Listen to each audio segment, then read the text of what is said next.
Welcome back. తెలంగాణలో మరోసారి political heat రాజుకుంది. ఏపీ డిప్యూటీ సీఎం పవన్ కళ్యాణ్పై ప్రభుత్వ విప్ అద్దంకి దయాకర్ తీవ్ర వ్యాఖ్యలు చేశారు. పవన్ కళ్యాణ్కు తెలంగాణ రాజకీయాలపై పూర్తి అవగాహన లేదని, ఎవరి కోసం ఆయన రాజకీయాలు చేస్తున్నారో స్పష్టత లేదన్నారు. తెలంగాణ ఆవిర్భావ దినోత్సవం వంటి ముఖ్యమైన సందర్భాల్లో రాజకీయ వివాదాలకు అవకాశం ఇవ్వకూడదని ఆయన సూచించారు.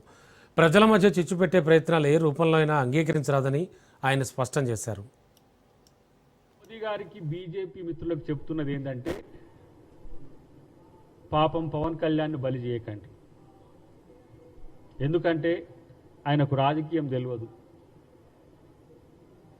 ఎందుకు తెలియదు అని ఆ మాట అంటున్నంటే, తెలంగాణ కోసం పెద్ద ఎత్తున ఉద్యమం జరుగుతున్న క్రమంలో తెలంగాణ కోసం మద్దతు చెప్పకుండా తెలంగాణకు వ్యతిరేకంగా పనిచేయాల్సిన పరిస్థితి ఆయనకు వచ్చింది. దాని తర్వాత వారు సనాతన ధర్మం కోసం పోరాడాల్సిన పరిస్థితి వచ్చింది. సనాతన ధర్మం కాపాడాల్సిన పరిస్థితుల్లో కూడా అది బీజేపీకి అనుకూలంగా పోరాడాల్సిన పరిస్థితి వచ్చింది. ఎందుకంటే వారు చెగువేరా